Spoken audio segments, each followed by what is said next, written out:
Hana Kim looked up at the massive alien ship hanging in the sky above Seoul. The metal giant was bigger than 10 city blocks put together. Its surface was smooth and silver, reflecting the morning sun like a mirror. She had never seen anything so beautiful and terrifying at the same time. "Are you really going up there?" Tae Park asked. He stood beside her on the university rooftop, his hands shaking slightly. They had been friends since childhood, and Hana could hear the worry in his voice. "Someone has to go," Hana said softly. They asked for volunteers from the medical field. This could change everything we know about biology and medicine. The Galactic Consortium had arrived at Earth 3 months ago. 12 different alien species working together, they said. They came in peace, bringing technology and knowledge. They wanted to share their advanced science with humanity. All they asked for in return was cultural exchange. The exchange program sounded perfect. Young humans would visit their research, ships and stations.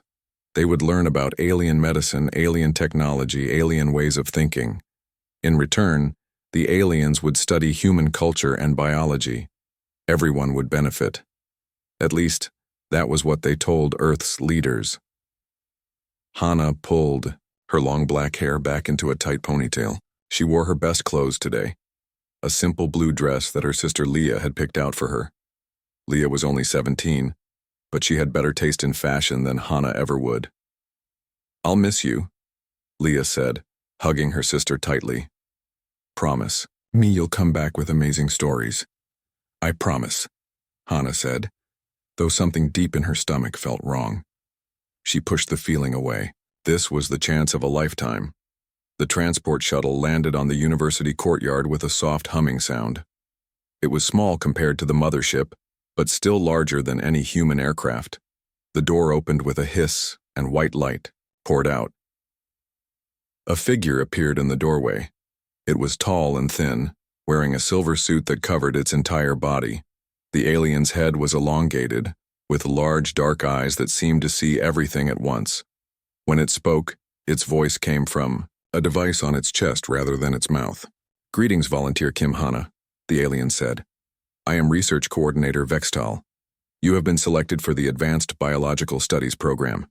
Please board the transport." Hana picked up her small bag. She had packed light, just some clothes, her medical textbooks, and a few personal items. The aliens had said they would provide everything else she needed. She walked toward the shuttle, her heart beating fast. Behind her, she could hear Tae calling her name, but she did not turn around. If she looked back at her friends and family, she might lose her courage. The inside of the shuttle was unlike anything she had ever seen. The walls glowed with a soft blue light. There were no visible controls or instruments, but somehow the ship knew exactly where to go. Hana sat in a chair that adjusted itself to fit her body perfectly. "Do not be afraid," Vextel said. "The journey to the Nexus Prime will take only minutes." Through the shuttle's transparent walls, Hana watched Seoul grow smaller below them. The city where she had spent her entire life became a collection of tiny dots. Then they were in space, surrounded by stars. The Nexus Prime was even more impressive up close. The research vessel stretched out in all directions, its hull covered in strange symbols and blinking lights. Hundreds of smaller ships moved around it like insects around a hive. The shuttle docked with a gentle bump. Another door opened, and Hana stepped into a corridor that seemed to go on forever. The walls were white and smooth, and the air smelled like nothing at all. "Welcome to your new home," Vextal said. "Follow me to the orientation chamber." They walked through corridors filled with aliens of different shapes and sizes. Some were tall and thin like Vextal. Others were short and round with multiple arms. A few looked almost human except for their blue skin and silver eyes. None of them paid any attention to Hana. The orientation chamber was a large round room with seats arranged in circles. Hana was surprised to see that she was not alone. Nearly 200 humans sat in the chairs, all looking confused and excited. "Welcome, human volunteers," a new voice said. This alien was different from the others. It was larger, with a shell-like covering on its back and multiple eyes on stalks. "I am Chief Researcher Thexan. You have been chosen for a very special program." Hana looked around at the other humans. They were all young, mostly between 18 and 25 years old. She recognized a few faces from the volunteer selection process, but most were strangers. Your species is remarkable, Thexan continued. Humans possess biological systems that we find fascinating. Your emotional responses create physical changes in your bodies that we do not fully understand.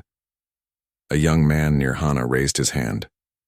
What kind of studies will we be participating in? Cardiovascular research primarily, Thexan said. The human heart is unlike any organ we have encountered. It responds to emotional stimuli in ways that defy our current understanding of biology. Hana felt a small thrill of excitement. This was exactly the kind of research she had dreamed of participating in. As a medical student, she had always been interested in the connection between emotions and physical health. The studies will be completely safe, Thexan assured them. We will monitor your biological responses during various activities. You will experience different emotional states while we record data. Nothing more. The alien's multiple eyes focused on different parts of the group as it spoke. Hana noticed that its gaze seemed to linger on certain individuals longer than others. Your quarters have been prepared, Bextal announced. Please follow the guides to your assigned rooms. Your studies will begin tomorrow. As Hana followed a robotic guide through more corridors, she began to notice things that seemed strange. There were no windows anywhere. All the doors were operated by the aliens or their machines. The humans were not given any access codes or control devices. Her room was small but comfortable. It had a bed, a desk, and what appeared to be a bathroom. The walls displayed images of Earth landscapes that changed every few minutes. It was pleasant, but something about it felt wrong. Hana sat on the bed and tried to call her family using her communication device. The screen showed no signal. She tried several times but could not connect to anything outside the ship. A soft chime sounded and a panel in the wall opened. A tray of food appeared along with a cup of water. The food looked like Earth cuisine, but it tasted slightly different. Not bad, just not quite right. As she ate, Hana began to think about the questions that had been bothering her since she arrived. Why had the aliens been so specific about wanting young humans? Why were there no older volunteers? Why were all the doors controlled by the aliens? Most importantly, why had the ship jumped to hyperspace the moment all the volunteers were aboard? Through the artificial window in her room, Hana could see stars moving past at impossible speeds. They were traveling faster than light, heading away from Earth and toward some unknown destination. The realization hit her like a cold wave. This was not a cultural exchange program. This was not voluntary research. The nearly 200 humans aboard the Nexus Prime were not volunteers. They were prisoners. Hana lay back on her bed, her heart racing. She thought about Tay and Leah back on Earth, probably wondering why she had not called. She thought about her medical studies, her dreams of helping people, her plans for the future. All of that was gone now. She was traveling through space toward an unknown fate, surrounded by aliens who had lied to her from the very beginning. But Hana Kim was not the type of person to give up easily. If the aliens thought they could use her and the other humans for whatever dark purpose they had in mind, they were going to learn something important about human nature. They were going to learn that humans did not make good prisoners. The ship continued its journey through hyperspace, carrying its cargo of confused and frightened humans toward a destiny none of them could imagine. Behind them, Earth grew smaller and more distant with each passing moment. The abduction was complete. The real test was just beginning. Hana woke up to the sound of alarms blaring through the ship. Red lights flashed on the walls of her room, and the artificial images of Earth had disappeared. Instead, the walls showed only darkness dotted with distant stars. She pressed her hand against the door, but it would not open. The control panel beside it glowed with alien symbols that meant nothing to her. She was trapped inside her own room. After what felt like hours, the door finally slid open. Bextal stood in the hallway. Its dark eyes focused on her. "Please follow me," the alien said. "It is time for your first examination." Hana stepped into the corridor and saw other humans being led in the same direction. They all looked confused and frightened. A young man with short black hair caught her attention. He walked with the straight posture of someone with military Training. Where are we going? Hana asked Vextal. To the research facility, the alien replied. We have arrived at our destination. Through the corridor windows, Hana could see they were no longer in open space. The ship was docked at a massive structure that looked like a small moon made of metal and glass. Lights blinked across its surface in patterns that hurt to look at. The humans were led into a large chamber where Chief Researcher Thexan waited for them. The alien's shell gleamed under the bright lights, and its multiple eyes moved constantly, watching every human in the room. Welcome to Research Facility Omega-7, Thexan announced. Here, you will participate in studies that will advance our understanding of biological systems throughout the galaxy. A woman near the front of the group raised her hand. She had paint stains on her fingers and looked like an artist. When can we contact our families? Our communication devices do not work. Communication with your home world is not necessary, Thexan said. Your focus should be on the important work we will do together. The military-looking young man stepped forward. That was not the agreement. We were told this was voluntary. We were told we could leave if we wanted to. Thexan's eyes all turned to focus on him. I am afraid there has been a misunderstanding. You are here for the duration of the research project. Your cooperation is required. Hana felt her heart sink. The worst fears from the night before were coming true. They were not volunteers. They were prisoners. The humans were divided into smaller groups and led to different parts of the facility. Hana found herself in a section with 19 other people, including the military man and the artist. I am Jin Lee, the military man said quietly when the aliens left them alone, former medical corps. And you are right to be worried about what is happening here. I am Yun Han, the artist said. I paint emotional scenes. They asked me very specific questions about my art during the selection process. Hana Kim. Medical. Student. Hana introduced herself. Something about this whole situation feels wrong. A fourth person joined their conversation. He was thin and wore glasses, with the pale skin of someone who spent most of his time indoors. Kai Song, quantum physicist. I have been studying the structure of this facility since we arrived. The design is not meant for temporary stays. What do you mean? Yoon asked. The rooms have biological waste disposal systems built for long-term use, Kai explained. The air circulation is designed to support human life for months or years. This is not a short research project. Before anyone could respond, the aliens returned. They led the humans to individual examination rooms that looked more like medical laboratories than anything else. Hana was strapped to a table that adjusted itself to her body. Sensors were attached to her chest, arms, and head. The equipment hummed softly as it began recording her vital signs. Please remain calm, Vextal said. We are going to show you some images. Simply observe and react naturally. A screen appeared above Hana's head.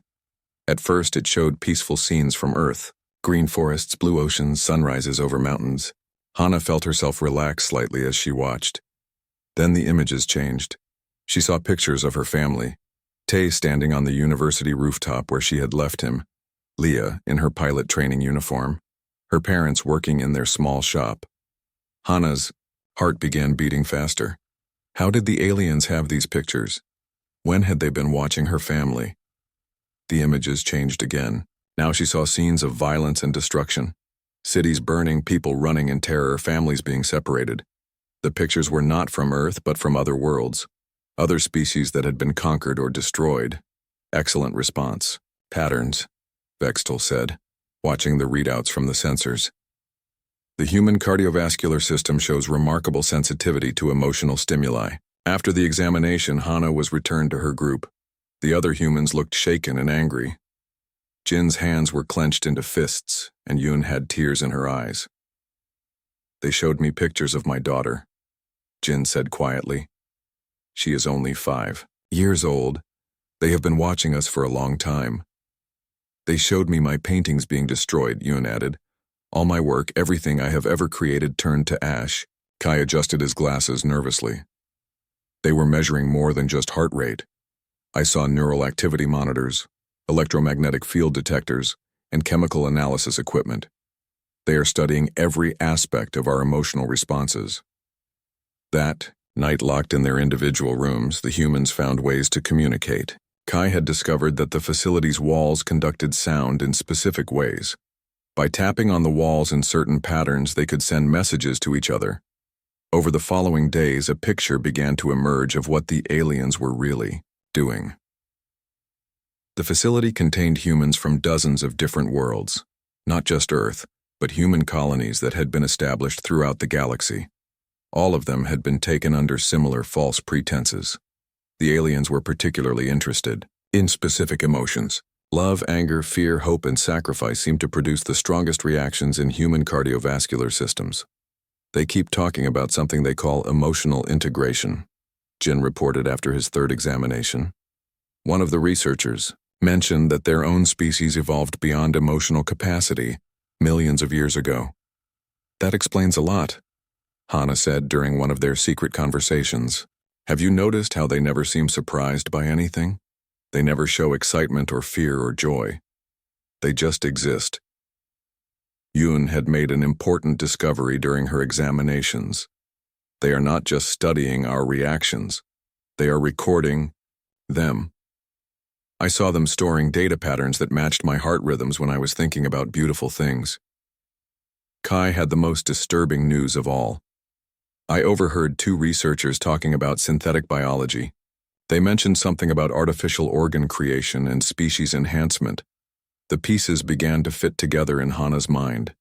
The aliens had evolved beyond emotions, but they had discovered that emotional species consistently outperformed them in certain areas. Creativity, innovation, and adaptability all seemed to require emotional input. So they were trying to steal human emotions by studying and copying the physical systems that produce them. They want our hearts, Hana realized. Not just to study them, but to replicate them. They want to give themselves artificial human hearts so they can have emotions without actually being emotional. The implications were terrifying. If the aliens could mass-produce artificial human hearts and implant them into their own species, they would gain all the advantages of emotional intelligence while keeping their logical superiority. They would become unstoppable. But that raised another question that made Hana's blood run cold. What happens to us once they have what they need? She asked. Nobody answered, but they all knew. Once the aliens had recorded and analyzed enough human emotional responses, the test subjects would no longer be necessary. Hana lay in her bed that night, staring at the artificial stars on her ceiling. The aliens thought they could take what made humans special and use it for themselves. They thought emotions were just biological processes that could be copied and installed like computer software. They were wrong. Emotions were not just chemical reactions and electrical signals. They were connections between people, bonds forged through shared experience, and the driving force behind every great human achievement. The aliens could copy the physical processes, but they could never truly understand what it meant to have a human heart, and that would be their downfall. Hana began to plan. If the aliens wanted to study human emotions, she would give them something to study. She would show them what humans were capable of when their hearts were filled with determination, courage, and the burning desire for freedom. She would show them what it meant to be human. The research facility continued its work, unaware that one of its test subjects was no longer just a prisoner. She was becoming a leader. 2 weeks had passed since Hana arrived at research facility Omega-7. Every day brought new tests, new examinations, and new horrors. But it also brought new information. During her latest examination, Hana had discovered something that changed everything. While pretending to be unconscious after a particularly intense emotional stress test, she had overheard a conversation between two alien researchers. The synthetic heart prototypes are showing promising results, one had said. We should be ready for mass production within 30 Earth days. Excellent, the other replied. And the test subjects? Disposal protocols will begin once we complete the final data collection phase. Disposal protocols. The words echoed in Hana's mind as she was returned to her room. The aliens were planning to kill all the humans once their research was complete. That night, She tapped out an urgent message on the walls. Jin, Yun, and Kai responded immediately, along with several other humans who had learned their secret communication system. "We need to do something now," Hana tapped. "Time running out." Meanwhile, back on Earth, Tae Park was having trouble sleeping. 3 weeks had passed since Hana left on the alien ship, and she had not contacted anyone. The consortium officials kept giving the same answer. The volunteers were busy with their studies and would contact home when possible. But Tai knew Hana better than anyone. She would never go 3 weeks without calling her family. Something was wrong. He sat in his small apartment surrounded by computer screens and piles of research papers. As an engineering student, he had access to university databases and communication systems. He had been using every resource he could find to investigate the consortium's activities on Earth. What he discovered made his blood run cold. The volunteer program was not limited to Earth. Similar programs were happening on dozens of human colonies throughout the galaxy. Young humans were being selected and taken to research facilities across consortium space.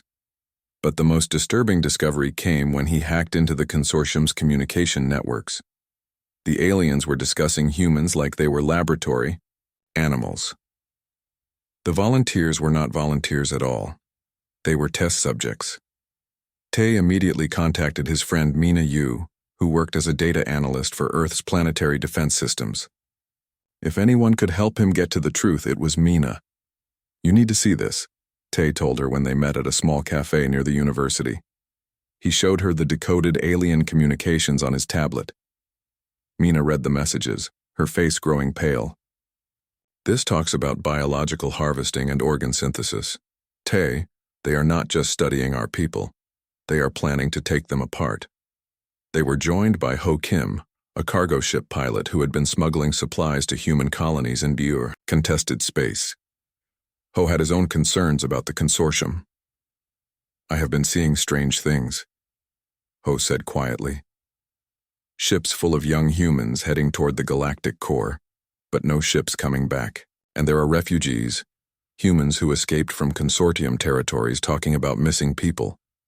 The three friends realized they were looking at something much bigger than a simple volunteer program. This was a systematic operation to kidnap humans for biological research. "We need to contact someone in the government," Mina said. "This has to be stopped." "Who would believe us?" Tae asked. "The consortium has been very careful to maintain their friendly image. They bring gifts, share technology, make promises of cooperation." Ho leaned forward. "I know someone who might listen. Nari Lim works in the diplomatic corps. She has been part of the negotiations with the consortium since they arrived." Back at the research facility, Hana was putting her own plans into motion. She had convinced Jin to teach the other humans basic military tactics during their meal times. Yun was using her artistic skills to create visual signals that could be hidden in their daily activities. Kai was studying the facility's technology, looking for weaknesses, but they needed more information about what they were really facing. During her next examination, Hana took a huge risk. Instead of simply enduring the tests, she began asking questions. "Why are you so interested in human hearts?" she asked Vextal while the alien attached monitoring equipment to her chest. "Human cardiovascular systems produce unique bioelectric patterns during emotional states," Vextal replied without looking up. "These patterns are essential for optimal cognitive function. But you said your species evolved beyond emotions. Why do you need them now?" Vextal paused in its work. "Evolution is not always improvement. Our species gained logical supremacy, but lost creative capacity. Innovation requires emotional input. We have discovered this through observation of emotional species." Hana felt a chill run down her spine. "So you want to take our emotions and use them for yourselves? We want to integrate human emotional capacity into consortium species," Vextal corrected. "The synthetic hearts we are developing will provide the necessary biological foundation. And what happens to us after you create these synthetic hearts?" Vextal finally looked at her with its dark, emotionless eyes. "Your biological patterns will be preserved in our databases. Your physical forms will no longer be required." The alien said it so calmly, so matter-of-factly, that Hannah almost did not understand at first. Then the full meaning hit her. They were going to kill every human in the facility once they finished their research. That night, Hannah shared what she had learned with the others. The response was immediate and intense. Even through their wall-tapping communication system, she could feel the anger and fear spreading through the human prisoners. But Jin had been working on something that gave them hope. I have been studying the guards' routines, he tapped out. They follow exact patterns because they think logically, not emotionally. We can predict their movements perfectly, Yun had made her own discovery. The aliens cannot understand our art. I have been drawing escape plans and they think they are just emotional expressions. We can communicate right in front of them. Kai had the most important news. I found the facility's main computer core. If we can access it, we can send a message to human space. But we would need to reach the central command area. Hannah thought about everything they had learned. The aliens were planning to mass-produce synthetic human hearts within 30 days. Earth and the human colonies had no idea what was really happening, and nearly 200 humans would be murdered once the research was complete. They had to escape. But more than that, they had to warn humanity about what the consortium was really doing. On Earth, Nari Lim sat in her government office, reading the evidence that Tai, Mina, and Ho had brought to her. As a diplomat, she had attended many meetings with consortium representatives. She had always felt that something was not quite right about their requests for human volunteers. This explains so much, she said, looking up from the decoded communications. The consortium has been very specific about the age and health requirements for volunteers. They claimed it was for compatibility studies, but this suggests something much darker. Can you get this information to the right people? Tay asked. Nari nodded grimly. I can get this to the Planetary Defense Council within hours, but we need more proof. The consortium will deny everything, and they have been very careful to maintain their friendly public image. What kind of proof? Mina asked. Direct communication from the missing volunteers would be ideal, Nari said. If we could prove that they are being held against their will, we would have grounds for immediate action. Tay thought about Hannah, trapped somewhere in the darkness between stars. How do we reach them if we do not know where they are? The consortium uses quantum communication networks, Nari explained. If the volunteers could access one of their communication arrays, even briefly, we might be able to track the signal. Back at the facility, Hannah was thinking along the same lines. They needed to send a message to Earth, but they also needed to escape. And they needed to do both before the aliens completed their research and began their disposal protocols. She looked around at her fellow prisoners. Jin with his military training, Yun with her creative problem-solving, Kai with his technical knowledge, and dozens of other humans with their own skills and talents. The aliens thought they could steal what made humans special by copying their biological systems, but they did not understand that humanity's real strength came from working together, from combining different abilities toward a common goal. They were about to learn that lesson the hard way. Hannah began planning the most dangerous and desperate mission of her life. They were going to take control of the research facility, send a warning to Earth, and escape before the aliens could stop them. The aliens wanted to study human hearts under stress. They were about to get more data than they ever imagined. The alarm came at exactly 0800 station time, just as Hannah had predicted. Chief Researcher Thexon's voice echoed through the facility's speakers, calling all human test subjects to the main examination chamber for what it called a maximum stress response evaluation. Hannah's heart pounded as she walked with the other humans through the white corridors, but her elevated heart rate was not from fear. It was from excitement and determination. Today was the day they would show the aliens what humans were truly capable of. For the past week, she and her fellow prisoners had been preparing for this moment. They had learned to control their biometric readings, making their bodies appear calm while their minds raced with plans. They had studied the guards' routines until they could predict every movement. Most importantly, they had united nearly 200 humans behind a single goal: freedom. Jin Lee walked beside her, his military training evident in every step. Over the past weeks, he had taught the other humans basic combat techniques during their mealtimes. Simple moves that could disable alien guards who were not expecting resistance. Yun Han was a few steps ahead, her artist's eye constantly observing their surroundings. She had created an entire visual communication system using hand gestures and body language that the aliens could not understand. To them, it looked like random human emotional expressions. Kai Song adjusted his glasses nervously, but Hana knew his fear was mixed with anticipation. He had spent days studying the facility's quantum communication array. If their plan worked, he would be able to send a message to Earth that would change everything. Meanwhile, on Earth, Tae Park sat in an emergency meeting room deep beneath the Planetary Defense Headquarters. Beside him were Mina Yu, Ho Kim, and diplomat Nari Lim. Across the table sat Admiral Choi, the head of Earth's Space Defense Forces, and several other high-ranking officials. "The evidence is clear," Nari was saying, pointing to the decoded alien communications displayed on the wall screen. "The consortium has been systematically abducting humans from colonies across the galaxy. This is not a cultural exchange program. It is biological harvesting." Admiral Choi studied the data with a grim expression. "How many of our people are we talking about?" "At least 10,000 from Earth colonies," Mina replied. "Possibly many more from independent human settlements." Tae leaned forward. "My friend Hana is on one of their research ships. We have to do something to help them." "We are," the Admiral said. "I have already ordered our fleet to begin mobilization, but we need to know where these research facilities are located." Ho spoke up. "I have been tracking consortium ship movements through my smuggling contacts. There have been reports of a massive structure in the Andromeda sector, between our galaxy and theirs. If we could get a communication signal from the missing volunteers, we could trace its location," Nari added.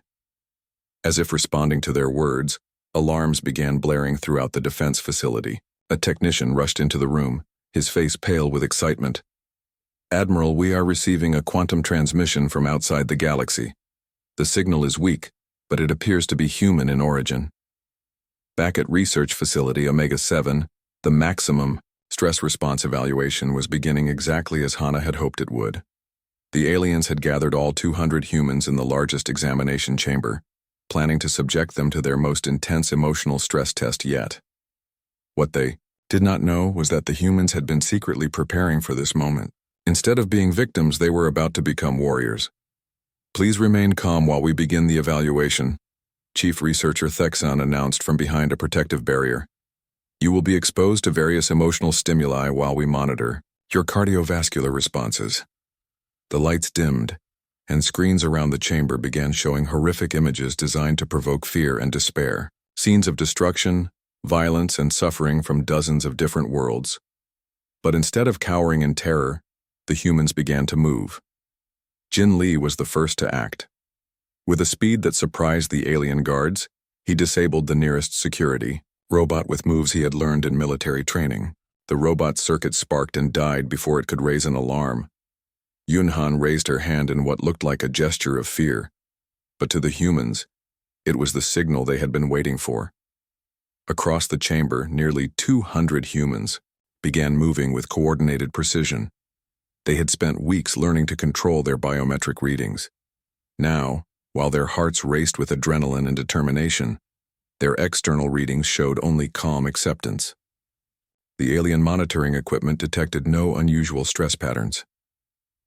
Kai Song slipped away from the main group, moving toward the chamber's control systems. The aliens were so focused on their test that they did not notice one human disappearing into the facility's technical areas. "Fascinating," Thexan was saying to its assistants. "The humans are showing remarkable adaptation to the stress stimuli. Their cardiovascular responses are actually decreasing despite the intensive emotional pressure." What the alien researcher did not understand was that humans were capable of something its species had lost long ago: the ability to turn fear into courage, desperation into determination.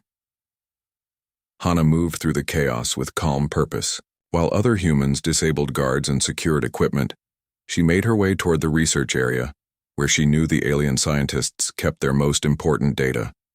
She found Vextel in a laboratory filled with floating screens showing human heart patterns.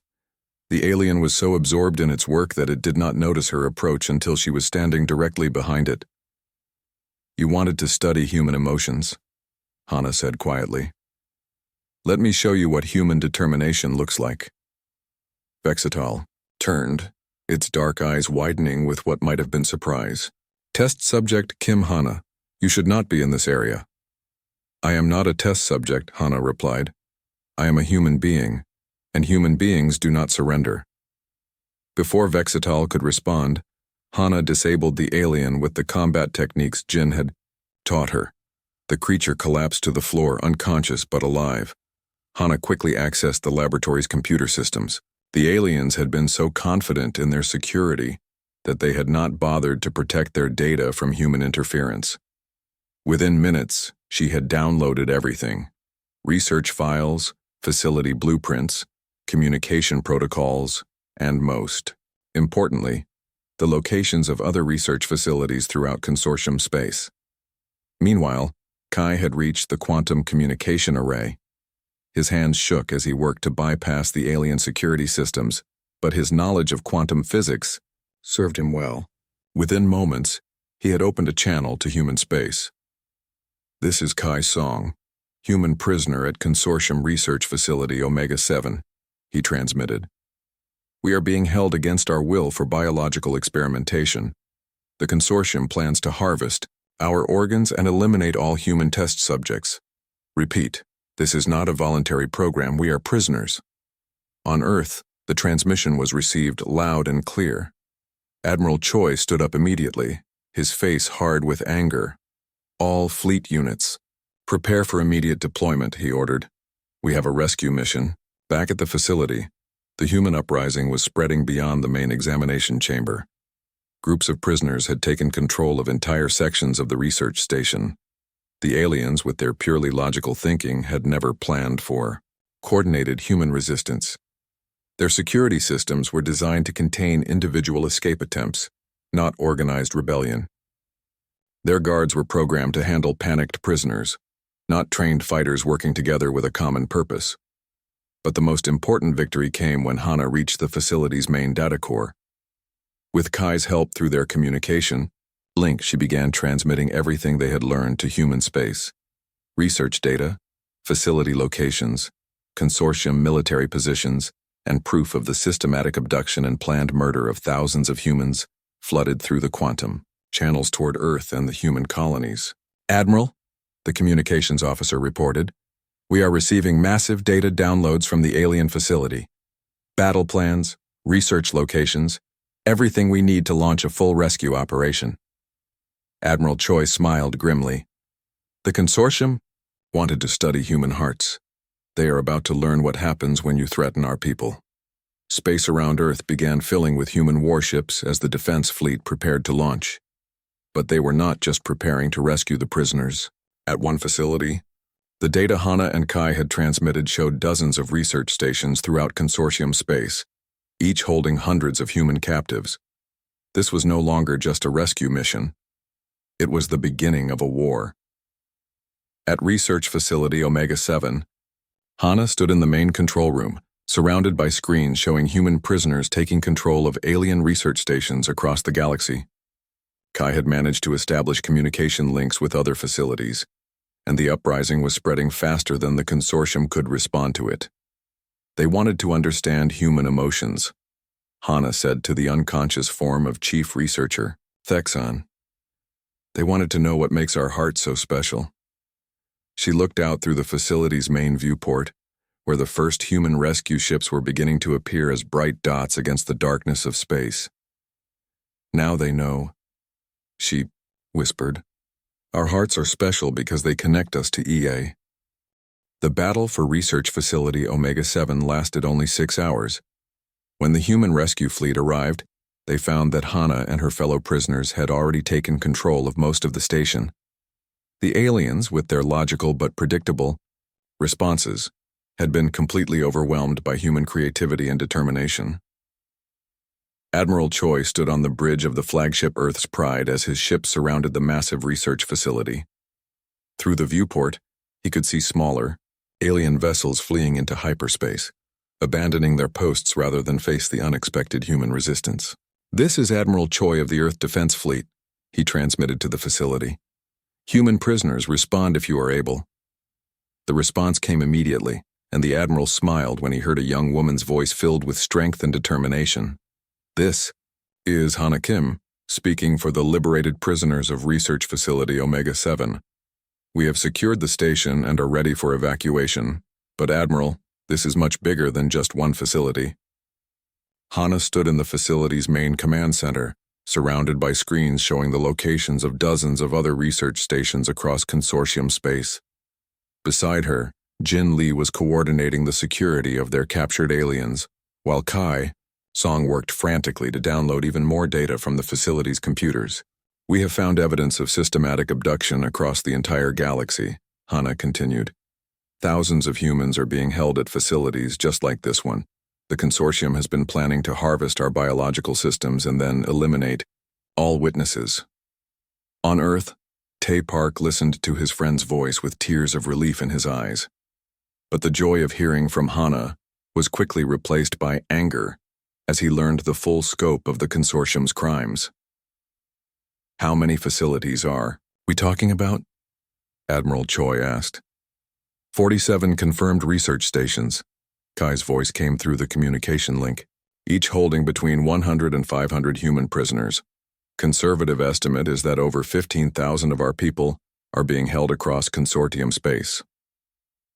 The magnitude of the situation hit everyone at once. This was not just a rescue mission anymore.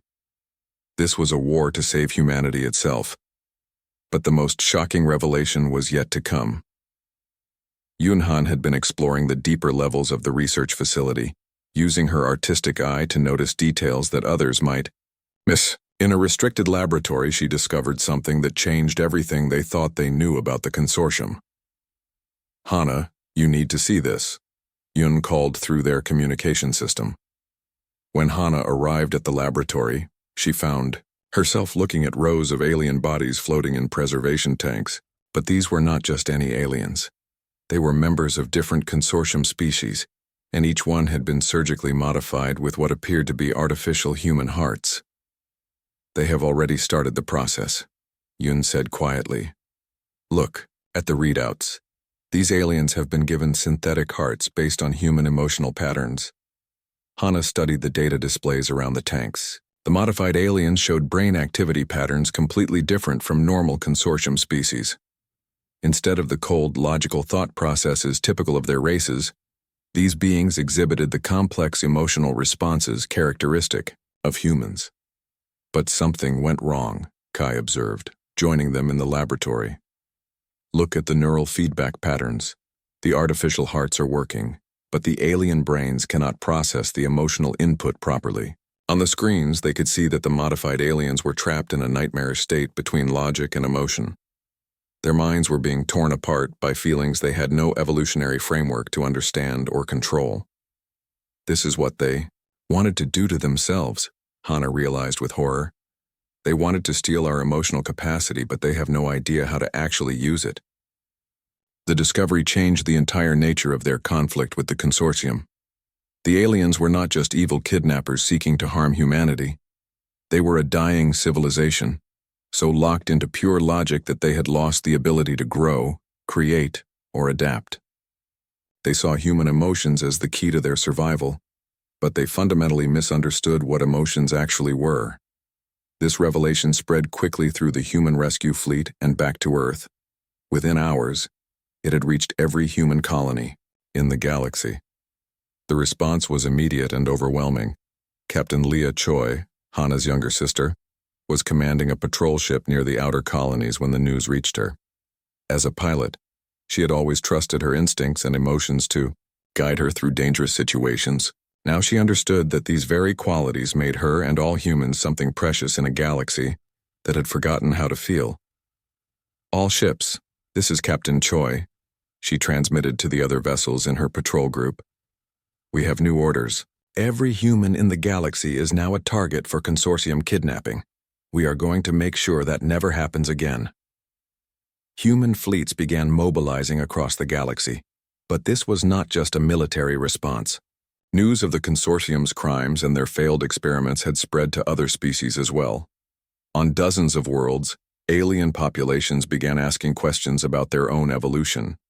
Had they also lost something important when they chose pure logic over emotional growth? Some species began to remember ancient times when their ancestors had felt joy, sorrow, and love. The consortium's leadership tried to maintain control, but their rigid logical thinking made them predictable.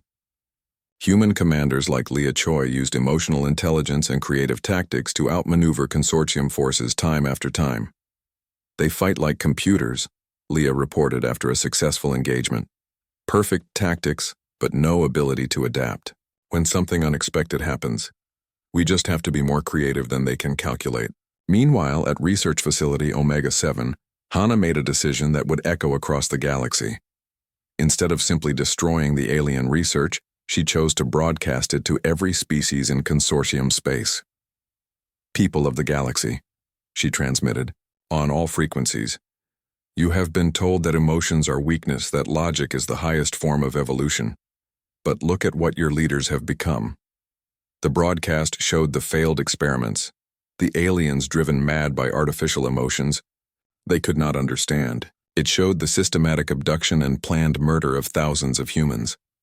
Most importantly, it showed the research data proving that emotional intelligence was not primitive, but essential for true advancement. "Your leaders tried to steal our hearts because they had lost their own," Hana continued.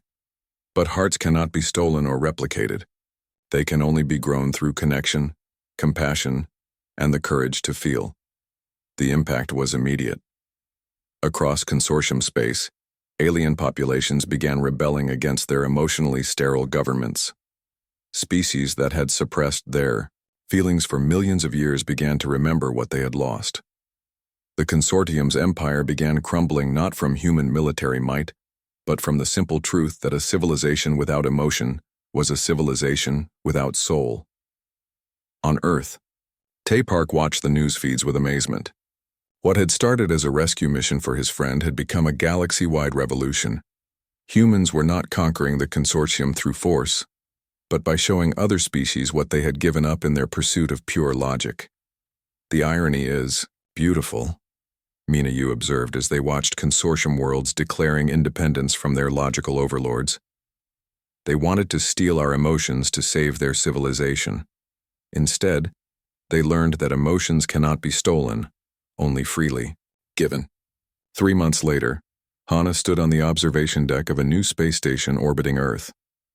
The station served as headquarters for the Galactic Emotional Development Alliance, a coalition of species working to rediscover and develop their emotional capacities. Representatives from dozens of former consortium worlds came to learn from humans about creativity, intuition, and emotional intelligence. The galaxy was becoming a more chaotic place, but also a more vibrant and innovative one. Jin Lee had become an instructor, teaching former consortium security forces about the difference between logical tactics and emotionally intelligent strategy. Yunhan was working with alien artists who were creating their first emotional art in millions of years. Kai Song was developing new technologies that combined human creativity with alien logical precision. "Do you think we did the right thing?" Tai asked Hana as they watched ships from dozens of species docking at the station. Hana smiled, feeling the familiar flutter of her very human heart. The consortium wanted to understand what makes human heart special. They thought it was just biology, just chemical reactions they could copy and install. She looked out at the busy space lanes, filled with ships carrying beings who were learning to feel again. "But our hearts are special because they connect us to each other, because they make us care about people we have never met, because they turn a rescue mission into a revolution." Leah approached them, still wearing her pilot's uniform. She had just returned from helping establish emotional development programs on 3 former consortium worlds. "The galaxy is changing," she said. Species that have been logical for millions of years are remembering how to dream, how to hope, how to love. Hannah nodded. The consortium tried to steal our hearts for science. Instead, they got a revolution that gave the end to